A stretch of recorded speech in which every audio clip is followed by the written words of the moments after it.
اللهم صل على سيدنا محمد الفاتح لما ولق الخاتم لما سبق الناصر الحق بالحق والهادي الى صراطك المستقيم وعلى اله السلام عليكم ورحمة الله وبركاته. بسم الله والحمد لله الصلاة والسلام على أشرف المرسلين وعلى آله وصحبه أجمعين أما بعد. اللهم صل على سيدنا محمد الفاتح لما أغلق والخاتم لما سبق ناصر الحق بالحق والهادي إلى صراطك المستقيم وعلى آله حق قدره ومقداره العظيم. ബഹുമാനപ്പെട്ട ഗൗസുൽ-ആലം മുഹിയുദ്ദീൻ ഷേഖ് റളിയല്ലാഹു അൻഹു അവിടുത്തെ ഫുതൂഹുൽ ഗൈബ് എന്ന് പറയുന്ന കിതാബിലും ഇമാം ഷാറാനി റളിയല്ലാഹു അൻഹു അവിടുത്തെ തബഖാത്തുൽ കുബ്ര എന്ന് പറയുന്ന കിതാബിലൊക്കെ പറയുന്ന ഒരു യഥാർത്ഥ മുരീദ്, അള്ളാഹുവിലേക്ക് സാലിക്കായ ഒരു വ്യക്തി പാലിക്കേണ്ട പ്രധാന ഘടകങ്ങളെക്കുറിച്ച് പറയുന്നുണ്ട്. അതിന് ബഹുമാനപ്പെട്ട ഗൗസുൽ-ആലം പറയുന്നത് അത് തസവുഫിൻ്റെ 8 തൂണുകളായിട്ടാണ് പറയുന്നത്. ഈ 8 കാര്യങ്ങളും ഒരാളിൽ സമ്മേളിക്കുമ്പോഴാണ് അവൻ ഒരു യഥാർത്ഥ സാലിക്കായി മാറുള്ളൂ. നമുക്ക് നോക്കാം എന്താണ് 8 കാര്യങ്ങളെന്ന്. ഒന്ന്, ബഹുമാനപ്പെട്ട ഗൗസുൽ-ആലം പറയുന്നു, ബഹുമാനപ്പെട്ട സയ്യിദുന ഖലീലുല്ലാഹി ഇബ്രാഹിം നബി അലൈഹിസ്സലാം, ഇബ്രാഹിം നബി അലൈഹിസ്സലാമിൻ്റെ സൽക്കാരശീലം. ഒരാൾക്ക് അള്ളാഹു പടച്ചൊരു സൃഷ്ടിക്ക് നമ്മളെ കയ്യിലുള്ളത് എന്തെങ്കിലും നൽകുക എന്നുള്ളത് അത് വലിയ ഒരു കാര്യമാണ്. തിജാനി ത്വരീഖത്തിലെ മശായിഖന്മാരൊക്കെ പറഞ്ഞിട്ടുണ്ട്, നിർബന്ധമായ നിയമങ്ങൾ പറഞ്ഞതിന് ശേഷം സുന്നത്തായ നിയമങ്ങൾ പറയുന്നതോടൊപ്പം പറഞ്ഞൊരു കാര്യമുണ്ട്, നിങ്ങളെ കയ്യിലുള്ളത് മറ്റുള്ളവർക്ക് കൊടുക്കാനുള്ളൊരു മനസ്സ് ഒരു യഥാർത്ഥ മുരീദിന് വേണമെന്നുള്ളത്. ഇപ്പോൾ നബി സല്ലല്ലാഹു അലൈഹി വസല്ലമ തങ്ങൾ ബഹുമാനപ്പെട്ട ജിബ്രീൽ അലൈഹിസ്സലാത്തു വസ്സലാമിൻ്റെ ദിവ്യ സന്ദേശം വന്നിട്ട് ആകെ ബേജാറായിട്ട് ഖദീജ ബീവിയുടെ ചാരത്ത് ചെന്നപ്പോൾ ഖദീജ ബീവി ഒരുപാട് റസൂലുള്ളാഹിൻ്റെ ഒരുപാട് ഗുണങ്ങൾ എടുത്തു പറഞ്ഞു. ആ കൂട്ടത്തിൽ ഖദീജ ബീവി പറഞ്ഞതാണ്, നബിയെ, നിങ്ങൾ വിരുന്ന് സൽക്കാരം നടത്തുന്ന ആളാണ്, അതുകൊണ്ട് തന്നെ അള്ളാഹു ഒരിക്കലും നിങ്ങളെ കൈവിടിയില്ല. ബുഖാരി ഉദ്ധരിക്കുന്ന ഹദീസാണ്. അപ്പോൾ ഈ ഒരാളെ സൽക്കരിക്കുക എന്ന്, പ്രത്യേകിച്ച് സ്വഹാബത്തൊക്കെ ഉണ്ടല്ലോ, ഒരുപാട് ചരിത്രങ്ങൾ നമ്മൾ പഠിച്ചിട്ടുണ്ട് അല്ലേ. വിളക്കണച്ച സന്ദർഭങ്ങളൊക്കെ മറ്റുള്ളവർക്ക് എന്തെങ്കിലും കൊടുക്കാൻ വേണ്ടിയിട്ട് സ്വഹാബത്തിൻ്റെ ദാനശീലവും അതുപോലെ തന്നെ ഉദാര സ്വഭാവങ്ങളൊക്കെ ഉദാരമതികളായിരുന്നു സ്വഹാബത്തുൽ കിറാം മൊത്തം. എന്ന് പറഞ്ഞാൽ അവരൊക്കെ ഒരുപാട് പൈസ ഉണ്ടായിട്ടല്ല, അവരൊക്കെ പട്ടിണി നടക്കുന്ന ആൾക്കാർ തന്നെയാണ്. എന്നിട്ടും മറ്റുള്ളവർക്ക് എന്തെങ്കിലും നൽകണം എന്നുള്ളൊരു മനസ്സ് അവർക്കുണ്ടായിരുന്നു.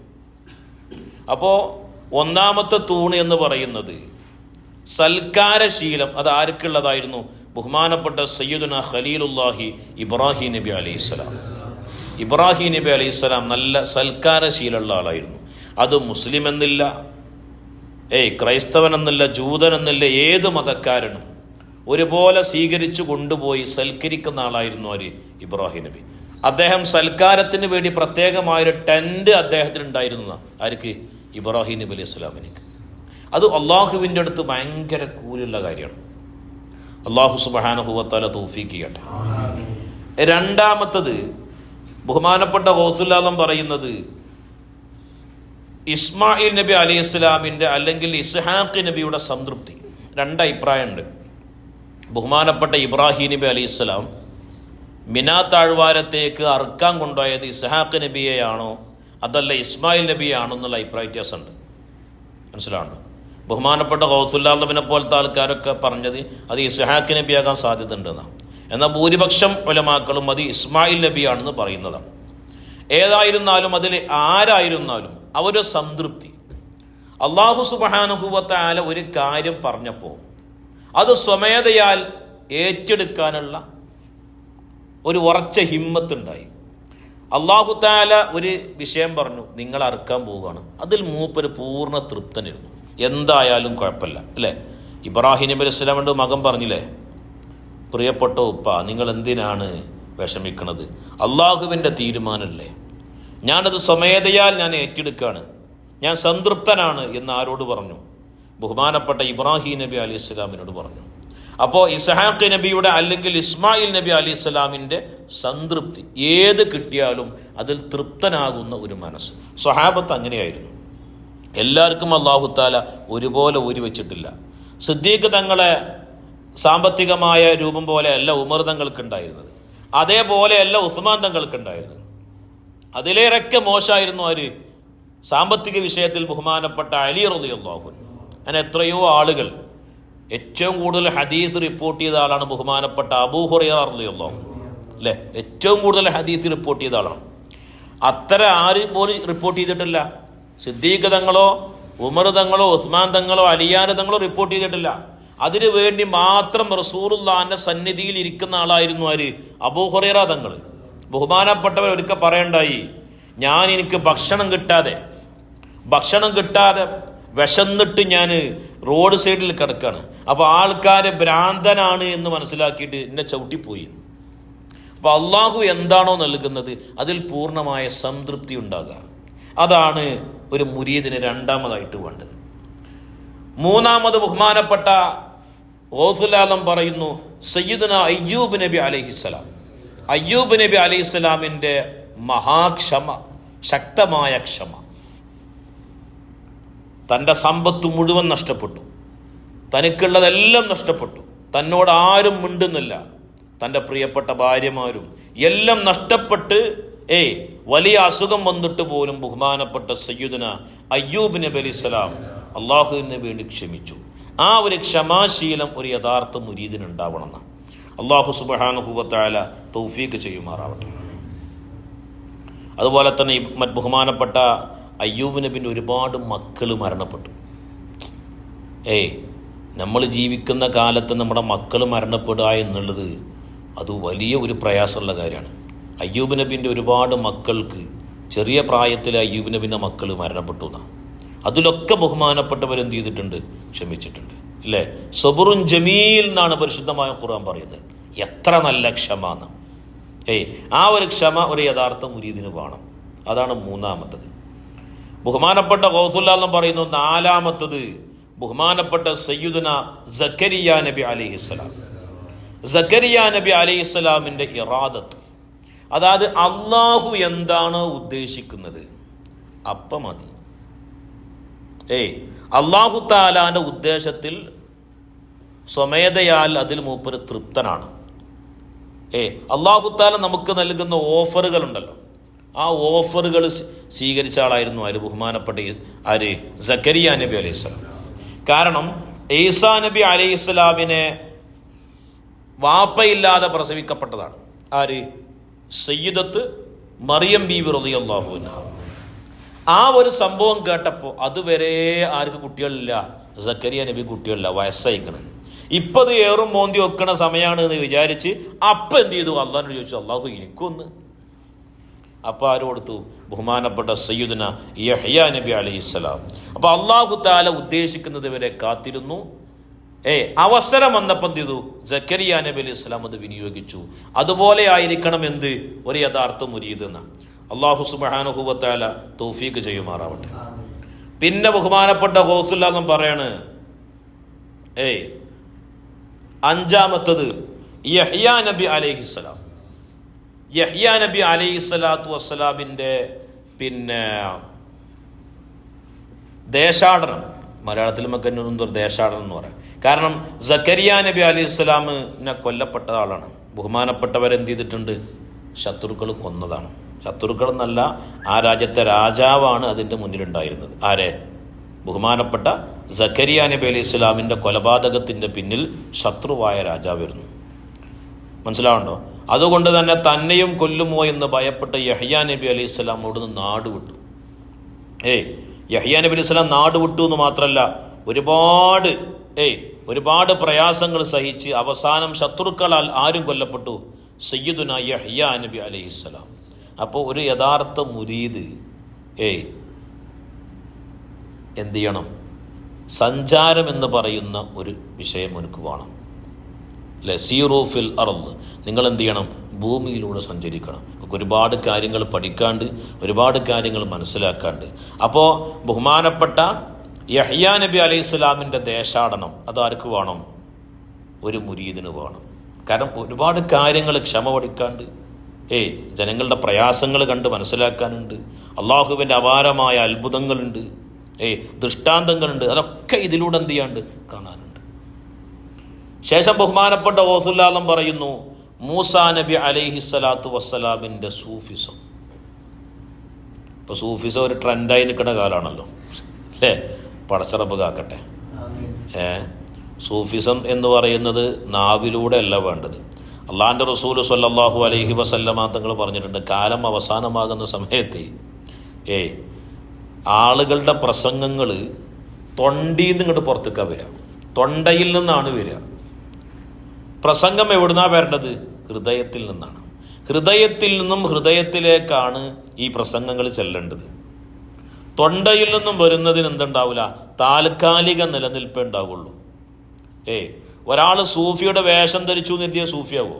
ഒരാൾ കറുത്ത കുപ്പായിട്ട് ബഹുമാനപ്പെട്ട കണ്ണിയാർ അബ്ദുല്ലാജി റളിയല്ലാഹു അൻഹു ബഹുമാനപ്പെട്ടവർ ധരിച്ചതുപോലെ കറുത്ത കുപ്പായിട്ട് എന്നാൽ മൂപ്പര് വലിയ സൂഫിയാവോ? അല്ലെങ്കിൽ പച്ച തലീക്കെട്ട് കെട്ടി എന്നാൽ സൂഫിയാകോ? അല്ലെങ്കിൽ ഒരു നാടനായ ഒരാൾ നല്ല വെള്ള ജുബ്ബിയും വെള്ള കുപ്പായൊക്കെ ഇട്ട് തലീക്കെട്ടൊക്കെ ഇങ്ങനെ നെട്ടിയിട്ട് ഓനോട് നമ്മളെ നെഹവിയായ എന്തെങ്കിലും ഗ്രാമർ ചോദിച്ചാൽ മൂപ്പര് കിട്ടുമോ? കിട്ടൂല. അപ്പം വേഷവിധാനങ്ങൾ കൊണ്ട് ഒരു കാര്യമല്ല. അതല്ല സൂഫിസം എന്ന് പറയുന്നത്. ഹൃദയത്തിൽ അള്ളാഹുവിനെ പ്രതിഷ്ഠിക്കാൻ ഏതൊരു വ്യക്തിക്ക് കഴിഞ്ഞോ അവൻ സൂഫിയാണ്. അള്ളാഹു സുബ്ഹാനഹു വ തആല തൗഫീഖ് ചെയ്യട്ടെ.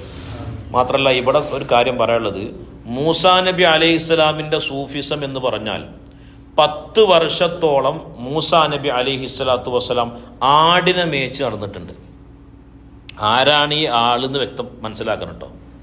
അള്ളാഹുവുമായി സംസാരിക്കാൻ അധികാരം അള്ളാഹു നൽകിയ കലീമുള്ള എന്ന സ്ഥാനപ്പേരുള്ള മൂസാ നബി അലൈഹിസ്സലാത്തു വസ്സലാം 10 കൊല്ലം ആരെ കൂടെ ജീവിച്ചത്?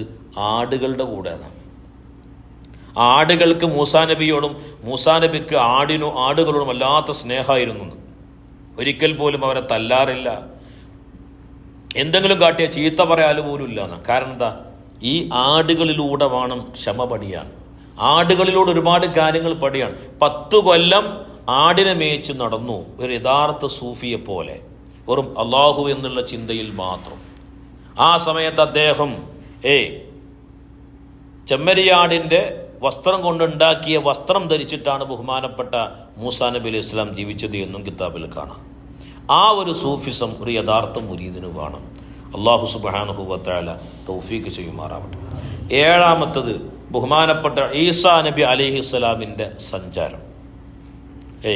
ഈസാ നബി അലൈഹി സ്വലാമിൻ്റെ സഞ്ചാരം എന്ന് പറഞ്ഞാൽ നിങ്ങൾ ശ്രദ്ധിച്ചിട്ടുണ്ടാവും, ബഹുമാനപ്പെട്ട അല്ലാമ യൂസുഫ് നബ്ഹാനി റളിയല്ലാഹു അൻഹു അവിടുത്തേക്ക് ഒരു കിതാബുണ്ട്, ജാമിഉ കറാമത്തിൽ ഔലിയ എന്ന് പറയുന്ന കിതാബ്, അല്ലേ? 100 കണക്കിന് ആരിഫീങ്ങളൊക്കെ ചരിത്രങ്ങൾ അതിൽ പറയുന്നുണ്ട്. അതിൽ മിക്ക മഹാന്മാരും സ്വന്തം നാട്ടിൽ മരണപ്പെട്ടവരല്ല. സ്വന്തം നാട്ടിൽ മരണപ്പെട്ടവരല്ല. ബഹുമാനപ്പെട്ട സയ്യിദി അഹ്മദ് ബിൻ മുഹമ്മദ് തിജാനി റളിയല്ലാഹു അൾജീരിയയിലെ ഐനുമാലിലാണല്ലോ ബഹുമാനപ്പെട്ടവർ ജനിക്കുന്നത്. വഫാത്തായത് എവിടെ? മൊറോക്കയിലെ ഫാസിലാണ്, അല്ലേ? മൊറോക്കയിലെ ഫാസിലാണ്, അല്ലേ? ഇമാം ഷാഫി തങ്ങൾ ജനിച്ച നാട്ടിലാണോ മരണപ്പെട്ടത്? അല്ല. ദർസ് നടത്തിയ നാട്ടിലാണോ മരണപ്പെട്ട്? ഖാദിയായ നാട്ടിലാണോ മരണപ്പെട്ട്? അല്ല. ഞാൻ മുമ്പൊരിക്കൽ പറഞ്ഞിട്ടുണ്ട്, ഒരുപാട് സ്ഥലങ്ങൾ സഞ്ചരിച്ച അവസാനം മിസ്റിലാണ് ബഹുമാനപ്പെട്ട ഇമാം ഷാഫി തങ്ങളുടെ മഖബറുള്ളത്. നമ്മളവിടെ പോയി കണ്ടില്ലേ? അൽഹംദുലില്ലാ, അല്ലാഹു തആല കബൂലാക്കട്ടെ. അതുപോലെ ഏത് ആരിഫീങ്ങളെടുത്ത് നോക്കുകയാണെങ്കിലും ഒന്നും ഓരെന്തില്ല, സ്വന്തം നാട്ടിൽ ഒലില്ല. അന്ന് സഞ്ചരിക്കാൻ നല്ല വാഹനങ്ങളില്ല. പക്ഷെ എന്നിട്ടും പോലെ എത്രയോ രാജ്യങ്ങളിലൂടെ നടന്നിട്ട് ബഹുമാനപ്പെട്ട പിന്നെ ഇബ്നു അറബി തങ്ങളെ കുറിച്ച് പറയുന്നുണ്ട്. സ്പെയിനിൽ നിന്ന് അദ്ദേഹം ആഫ്രിക്ക ടുണീഷ്യയിൽ പോയി. ടുണീഷ്യയിൽ നിന്ന് ഈജിപ്തിലൊക്കെ പോയ കഥകളൊക്കെ കിതാബിൽ കാണാൻ കഴിയും. ഒറ്റക്ക് നടന്നുകൊണ്ട് ആ ഒരു സഞ്ചാരം ഒരു യഥാർത്ഥ മുരീദിന് വേണം. എന്ന് പറഞ്ഞാൽ ഇന്ന് മുതൽ എന്നാ പെണ്ണുങ്ങളെ അസ്സലാമു അലൈക്കും കിതാബിൽ ഇങ്ങനെ പറഞ്ഞുകൊണ്ടാണ് പോകുക, അങ്ങനെയല്ല പറഞ്ഞത്. ഇപ്പം ഈ കാലഘട്ടത്തിൽ അത് ഒരു എന്തില്ല, അങ്ങനെ സഞ്ചരിക്കണമെന്നല്ല പറയണത്. ആ ഒരു സഞ്ചാര മനസ്സ്, ലോകത്തുള്ള അത്ഭുതങ്ങളെ കാണാനും ആരിഫീങ്ങളെ കാണാനും സ്വാലിഹീങ്ങളെ മഖ്ബറകൾ കാണാനും സ്വാലിഹീങ്ങൾ ജീവിച്ച ആ മാതൃക പിൻപറ്റാനും ഉള്ളൊരു സഞ്ചാരം ആർക്ക് വേണം? ഒരു മുരീദിന് വേണം. അല്ലാഹു സുബ്ഹാനഹു വ തആല തൗഫീഖ് ചെയ്യുമാറാവട്ടെ. അതേപോലെ തന്നെ 8ാമത്തത് അള്ളാഹുവിൻ്റെ പ്രവാചകർ ഹബീബായ മുഹമ്മദ് റസൂലുള്ളാഹി സ്വല്ലല്ലാഹു അലൈഹി വസല്ലമ തങ്ങളുടെ സമർപ്പണം, എല്ലാം അള്ളാഹുവിലേക്ക് സമർപ്പിക്കുന്ന ഒരു യഥാർത്ഥ അഷ്റഫുൽ ഖൽഖ് മുഹമ്മദ് റസൂലുള്ളാഹി സ്വല്ലല്ലാഹു അലൈഹി വസല്ലം. ഒന്നും ആരെന്നൊന്നും ചോദിക്കൂല, ആരെന്നൊന്നും ആവശ്യപ്പെടൂല. എന്നാലോ ആവശ്യപ്പെടുന്ന സാധനം പോലും അള്ളാഹുവിൻ്റെ റസൂലിന് വേണ്ടി സംവിധാനിച്ചതാണ്. എന്താണോ തൻ്റെ അടുത്തേക്ക് വരുന്ന ജനങ്ങൾ അള്ളാഹുവിൻ്റെ റസൂലിന് വേണ്ടിയിട്ട് അള്ളാഹു തആല ഉണ്ടാക്കിയതാണ്. നമ്മൾ അനുഭവിച്ചുകൊണ്ടിരിക്കുന്ന ഓരോ സുഖങ്ങളും അതിൻ്റെയൊക്കെ പിന്നിലൊക്കെ ആരാണ്? ഹബീബായ മുഹമ്മദ് റസൂലുള്ളാഹി. എന്നിട്ടും ബഹുമാനപ്പെട്ട ഇബ്രാഹിം നബി അലൈഹി ഇസ്ലാമോട് ചോദിച്ചാൽ, ഇബ്രാഹിം നബിയെ നിങ്ങൾ എൻ്റെ ആരാണ്? ഇബ്രാഹിം നബി അലൈഹി ഇസ്ലാം പറഞ്ഞു, അല്ലാഹുവേ ഞാൻ നിൻ്റെ ഖലീലാണ്. അല്ലേ? മൂസാ നബി അലൈഹി ഇസ്ലാമോട് ചോദിച്ചു, മൂസാ നബിയെ ഞാൻ നിങ്ങൾ ആരാണ്? അല്ല, നിങ്ങൾ എൻ്റെ ആരാണ്? മൂസാ നബി അലൈഹി ഇസ്ലാം പറഞ്ഞു, അല്ലാഹുവേ ഞാൻ നിങ്ങളുടെ കലീമാണ്. അതേ വാക്ക് ഈസാ നബിയോട് ചോദിച്ചു, ഞാൻ നിങ്ങളുടെ റൂഹാണ്. അല്ലേ? ചോദിച്ചില്ലേ? അതേ വാക്ക് ഒരുപാട് പ്രവാചകന്മാരോട് അല്ലാഹു തആല ചോദിച്ചു. ആ സമയത്ത് ഹബീബായ മുഹമ്മദ് റസൂലുള്ളാഹി അള്ളാഹിൻ്റെ റസൂൽ സ്വല്ലല്ലാഹു അലൈഹി വസല്ലമ തങ്ങളോട് ചോദിച്ചു, നിങ്ങൾ ആരാണ് നബിയെ? അള്ളാഹിൻ്റെ റസൂൽ പറഞ്ഞു, ഞാൻ അനാഥനാണ്. ഹബീബായ മുഹമ്മദ് റസൂലുള്ളാഹി ലോകത്ത് അഷ്റഫുൽ ഖൽഖായി ജനിച്ച അള്ളാഹിൻ്റെ റസൂല് എങ്ങനെ താഴ്മ കാണിക്കണം, അള്ളാഹുവിനോട് എങ്ങനെ സംസാരിക്കണമെന്ന് ലോകത്ത് പഠിപ്പിച്ചു. ഞാൻ വെറും ഒരു അനാഥനാണ് അല്ലാഹുവേ. ആ ഒരു എല്ലാം സമർപ്പിക്കുന്ന, എല്ലാം എൻ്റെ അല്ല, എല്ലാം അള്ളാഹുവിൻ്റെയാണ് എന്ന ഒരു സമർപ്പണ മനസ്സ്, ഈ 8ഉം സമ്മേളിക്കുമ്പോഴാണ് ഒരാൾ എന്ത് ചെയ്യുക? ഒരു യഥാർത്ഥ മുരീദാകുക. ഇതിലേതൊക്കെ നമ്മളിലുണ്ട് അതിനെ നമ്മൾ നിലനിർത്താൻ വേണ്ടി നോക്കണം. ഏതൊക്കെ ഇല്ല എങ്കിൽ അതിനെ നമ്മൾ കൊണ്ടുവരാൻ വേണ്ടി നോക്കണം. അല്ലാഹു സുബ്ഹാനഹു വ തആല തൗഫീഖ് ചെയ്യുമാറാവട്ടെ. ഞാൻ എൻ്റെ വീട്ടിൽ പിന്നെ ഇടയ്ക്കിടയ്ക്ക് എന്തെങ്കിലുമൊക്കെ പരിപാടികളുണ്ടാവും. ചിലപ്പോൾ എന്നെ പരിചയമുള്ള ആൾക്കൊക്കെ അറിയാം. അപ്പോൾ പിന്നെ എൻ്റെ അമ്മ പറയലുണ്ട്, എൻ്റെ വാപ്പി ഇതേമാതിരി ഇരുന്നു, വാപ്പിയും ഇതേമാതിരി. അപ്പോൾ നമ്മളെ കയ്യിലുള്ളത് എന്തെങ്കിലും മറ്റുള്ളവർക്ക് നൽകുന്നൊരു പ്രവണത അത് നമ്മളിൽ ഉണ്ടാവണം. ഇപ്പോൾ ലഇൻ ശകർത്തും ലഅസീദന്നക്കും എന്നുള്ള അത് എല്ലാവരും വണ്ടിമ്മിയാണല്ലോ, എല്ലാ വണ്ടിമ്മിയുണ്ട്. ഏതൊരാൾ പ്രസംഗിച്ചതാണെന്നാണ് പറഞ്ഞത്. സംഭവമൊക്കെ ശരി തന്നെയാണ്, പക്ഷെ വണ്ടിമ്മ അത് വെക്കരുത്. പരിശുദ്ധ ഖുർആനല്ലേ, അതിനൊരു മൂല്യമുണ്ട്. പരിശുദ്ധ ഖുർആനിക്കൊരു ബഹുമാനമുണ്ട്.